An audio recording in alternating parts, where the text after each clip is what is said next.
Assalamualaikum warahmatullahi wabarakatuh. Jumpa lagi dengan saya di podcast Warkop Nagaya. Kali ini saya akan bercerita satu kisah nyata atau satu kejadian yang saya alami. Yang saya alami di tahun 1990-an.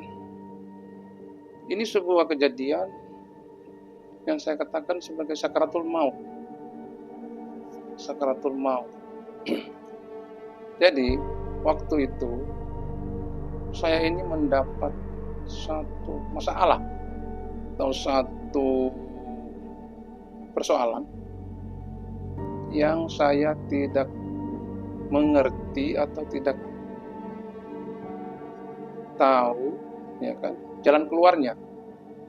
Nah, akhirnya saya berpikir berhari-hari,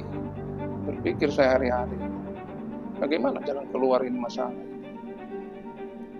Akhirnya saya tidak menemukan jalan keluarnya. Akhirnya saya putuskan, sudahlah kalau begitu. Nah, akhirnya saya waktu itu jam 8 malam. Saya ini kebiasaan saya, apapun saya ingin lakukan itu, kadang-kadang saya akan ngomong kepada Allah langsung. Seperti begini, ya Allah, saya ingin itu, saya ingin ini. Saya begitu. Dari dulu saya begitu. Saya meyakini Allah itu Maha mendengar, Maha melihat, Maha mengetahui. Jadi saya akan ngomong apa yang saya inginkan itu. Nah, begitu, itu kebiasaan saya. Nah, sekarang saya ngambil keputusan, ya Allah, saya ingin kembali ke sisimu, saya tidak tahan lagi hidup. Nah, begitu. Akhirnya saya putuskan untuk seperti itu. Nah, saya duduk di teras itu, kemudian saya masuk ke dalam kamar. Ya, saya masih duduk merenung lagi. Saya renung lagi, oh iya, ya Allah, saya ingin kembali ke sisimu, saya sudah tidak tahan lagi hidup. Nah, itu saya ambil keputusan.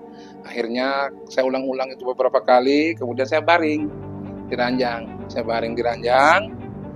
Kemudian saya baring. Nah, tetap saya ulang-ulang lagi kalimat itu, ya Allah, saya ingin kembali ke sisimu, saya tidak tahan lagi.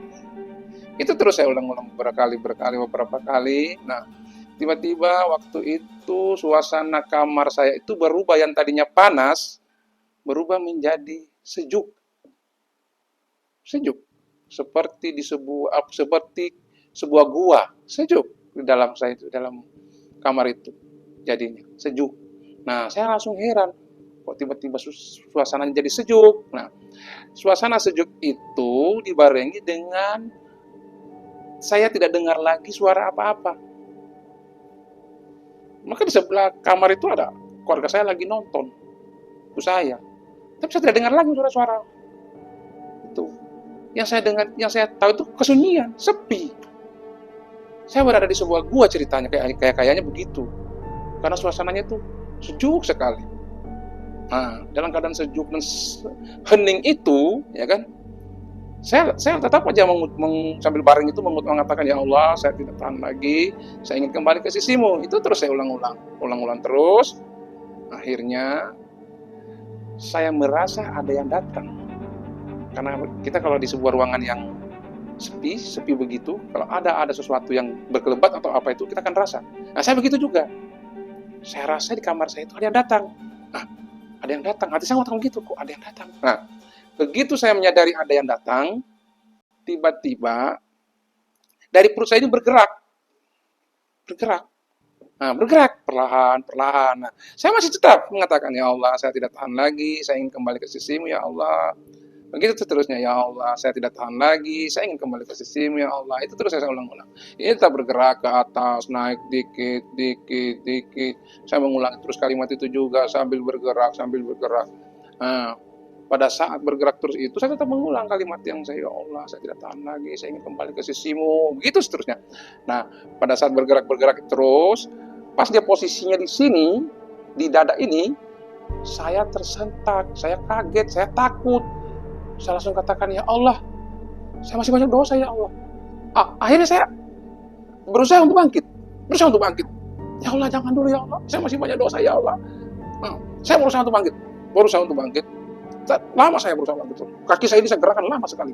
Akhirnya saya paksakan, ya Allah, sambil memohon kepada Allah untuk jangan dulu lah, jangan dulu saya ibaratnya dimatikan, jangan dulu. Saya tetap bermohon. Tadinya saya bermohon, sekarang saya balik meminta untuk saya usahakan lama, begitu cepat. Alhamdulillah, Allah rupanya masih mengizinkan saya untuk hidup. Saya bangun, berhasil bangun, kemudian saya lari ke luar kamar dan saya langsung lihat ibuku di situ. Saya langsung duduk di depan beliau. Beliau kaget, ada apa nak? Nah, saya tidak ngomong apa-apa. Saya cuma terpaku kayak orang habis ketakutan begitu. Kemudian saya masuk lagi ke kamar. Saya duduk di ranjang. Nah, saya sadar bahwa Allah sudah memperlihatkan saya bahwa waktu orang mau meninggal itu begitulah prosesnya orang yang mau meninggal itu.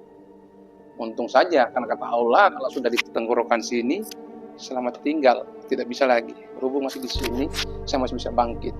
Nah, saudaraku, ini saya ambil pelajaran bahwa sesungguhnya kematian itu akan datang kapanpun. Nah, jadi saya sudah diberikan satu pelajaran, satu peringatan bahwa saya akan meninggal suatu saat nanti. Dengan contoh tadi, saya diperlihatkan bagaimana cara sakaratul maut. Jadi saudaraku, apa yang terjadi ini demi Allah terjadi nyata dengan aku, dan saya demi Allah terjadi, dan saya bersaksi bahwa ini adalah sebuah kenyataan dan sebuah peristiwa yang terjadi, dan saya akan jadi saksi dunia dan akhirat. Ini terjadi nyata, bukan suatu karangan atau apa, tidak. Demi Allah, ini adalah nyata. Demikianlah saudaraku cerita ini. Nanti akan kita lanjutkan lagi cerita-cerita selanjutnya di kesempatan nanti. Assalamualaikum warahmatullahi wabarakatuh.